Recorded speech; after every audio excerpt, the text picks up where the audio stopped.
So resetting the clock. Now we've got Caoilte with the fog model of behaviour change. It is. It's behaviour.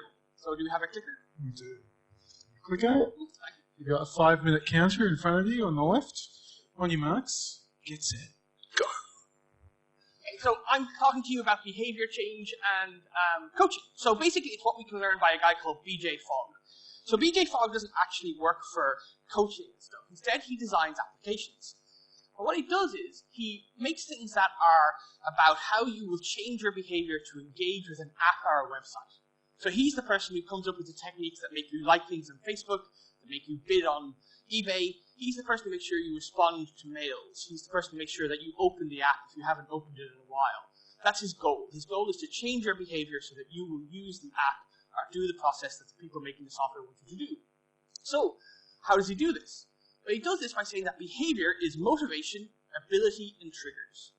If you can give somebody a trigger when they have the right level of motivation and the ability to act on that trigger, then their behaviour will change. That's what they do. So, this is his exciting graph, and you're going to get very sick of this graph in only 5 minutes. So what this is the motivation of low to high, and then ability. And what he's saying is that there's things that are hard to do, and things that are easy to do. So, to give you an example of what I mean, if I was given an electronic mail from the last conference and asked to present at the last conference, I would probably not be able to. I don't have the motivation to, and I don't have the ability to. Which puts me here, basically. It's an electronic mail that's come to me, and I have no reason to do it.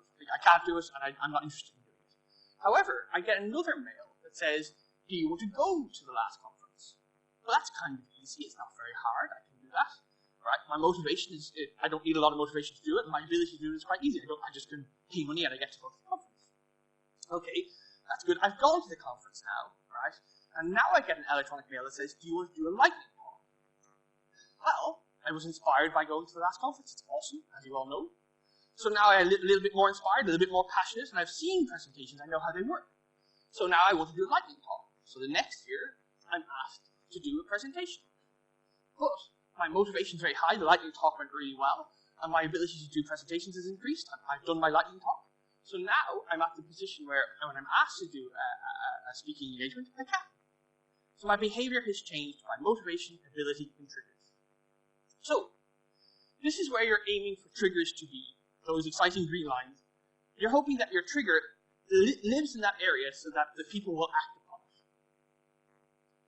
You don't want to go here. If your trigger ends up in basically the very hard to do category, people will become frustrated really quickly.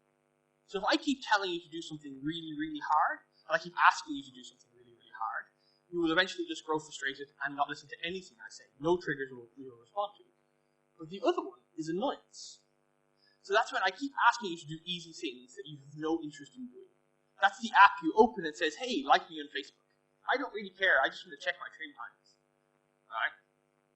So, this is great for apps. Alright? It works really, really well for apps.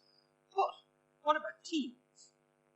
So, I am an agile coach, and in that role, my goal is obsolescence.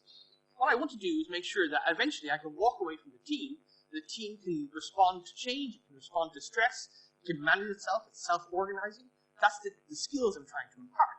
So if I use BJ Fogg's model, I'm able to do it by making sure that I can tap their motivation as a coach, I can increase their ability by mentoring and teaching, and I can give them the triggers that they need to act themselves by either delegating or stepping away.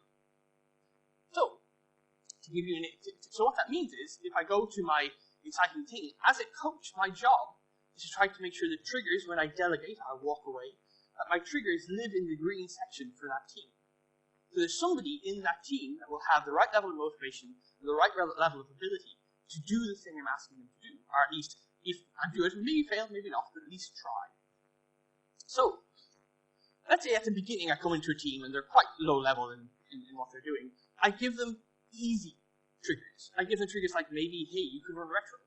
Right? It's not very hard, it's easy, and somebody in the team will take that trigger, and they will do the retro. And when they do that, they'll get a little bit better, because they'll have done the retro, their ability will have increased, and in theory, their motivation will increase as well. So I then move on to something else, which is something harder. Maybe it's a whole iteration plan. Maybe it's the breaking up of a whole epic. But again, as a coach, I step away because I'm convinced the team will be able to handle it. And eventually, I step away when it's stressful. So those are things that are hard to do when you require people with strong motivation and strong ability to succeed. And once I'm at this level, then I focus on another team.